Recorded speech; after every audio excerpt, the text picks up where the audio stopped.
The idea of this edgy dinner theatre experience in Sandton is that you step into an alternate reality and open your mind to new possibilities. One part of which is a South African menu with a chef's twist, courtesy of Jacques Cronje.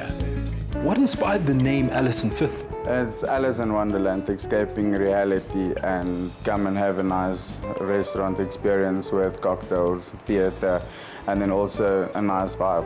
Lewis Carroll would be so proud. I mean, it seems like everything has been thought out, right down to the interiors. Who's the genius behind it? Tristan is our man. Oh, Tristan, nice to meet you. Good to meet you. Tristan. Okay, first I'll meet you up in the kitchen. Oh, go do your thing, Jacques. Thank you very much. Tristan, I love how when you walk in here, there's that beautiful shimmering ceiling that's complemented so well with the walnut wall. The entrance was a very important part of the space. We wanted to transport people from reality into a night where anything could happen.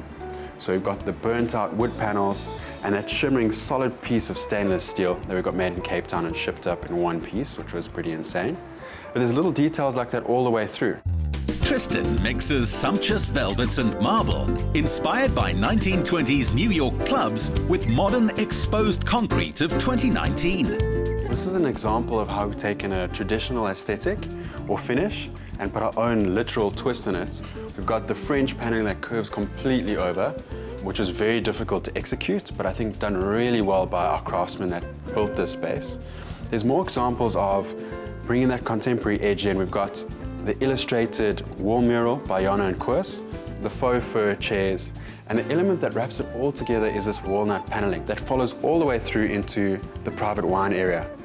There we've got members that can store their fine whiskies, wine. It's a beautiful space and it's completely private for the top echelon of the members here.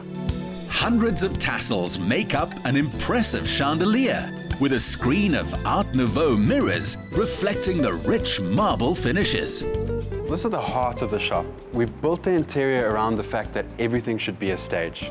We have our stage behind the booths over here, in the center of the shop. In the VIP area over here, we've got a table that turns into a stage, and even the bar has stairs that performers can walk up, and that becomes a stage as well. We've used a lot of rich finishes here. We wanted this to feel very luxurious and glamorous. We've got the red Dolce & Gabbana marble with the antique mirror, the aged bronze, even got the marble light fittings that we imported from the UK. Tristan, you had me when you said that the bar's a stage. I'm not saying I'm the best dancer in the world, but I'm pretty sure I'm the best dancer in the room. Well, let's go see.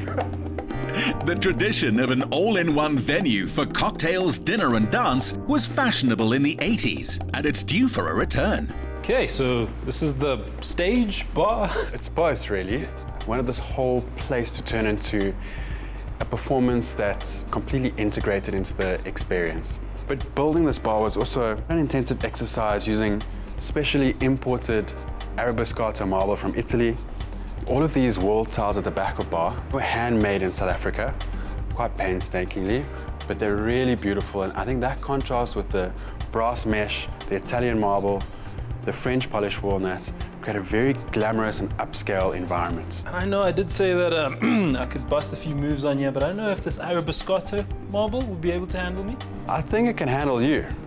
I just don't know if you can handle it. Challenge accepted.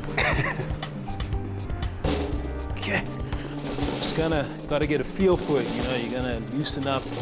Oh wow, this is a different perspective. I think I might just need a bit of liquid courage before I do this. I think that's a good idea.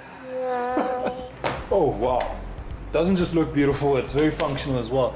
Let's see if those cocktails hold up to the international standard.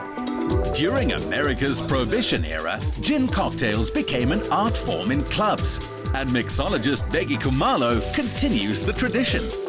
Begi, brother, what are you making me today? So I'm gonna make you one of our famous cocktails. It's called a star test. So I'm gonna start with gin, and then a bit of a citrus. Okay, I like the flair. He's got the... It's all part of the show. This is freshly squeezed lime juice, just to keep the fishiness coming through. And then just to bind all the flavors and the sweet, I'm gonna use a saline solution. It's just a fancy name to say salt and water. I'm gonna use thyme to also bring out quite a nice flavor of cucumber, lime juice, and amazing gin that you're using. So just to combine those ingredients, I'm just gonna shake the cocktail.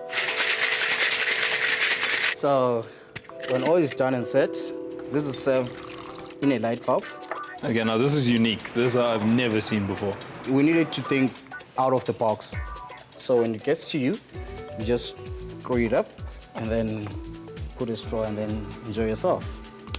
Biggie, this is the most unique drink I've ever seen in my life. I almost feel like I should be studying or something under this light. Let's actually have a You taste. should see more cocktails and the more great stuff that we do here. It's quite amazing. We were impressed to see they use steel straws here, balancing style with sustainability. Oh wow, this tastes amazing. And that appetite is coming through. I feel like it's time for me to eat. Biggie, I'm gonna see you later. I think Jacques got some food ready for me. By all means, sir. Jacques, I hope you have something great planned because I've worked up quite an appetite. Yes, I do. We've got a 3-course meal going for today, starting with the Alice salad. That's basically just a mixture of freshly picked leaves, a little bit of red onions, and then obviously the figs. That's going to give it a little bit of sweetness. And then the maturedness of the cheese is giving that ultimate flavor coming through with the sweetness of the preserved figs. Okay, this is my favorite part. Jacques focuses on clear, evocative tastes. Wow, I can really taste the sweetness of the fig coming through, that rustic taste of the cheese. And I won't lie, it accompanies quite well with this cocktail. What do you have as our main? The oxtail, it's one of our signature dishes. Oh, wow. Thank you so much. Now you can enjoy what everybody else is enjoying when they come to Alice and Fifth. It was a new experience enjoying a slow-cooked oxtail with herb dumplings, while an acrobat slung from the chandelier performed a sultry aerial ballet. One-of-a-kind entertainment and decor that is to die for.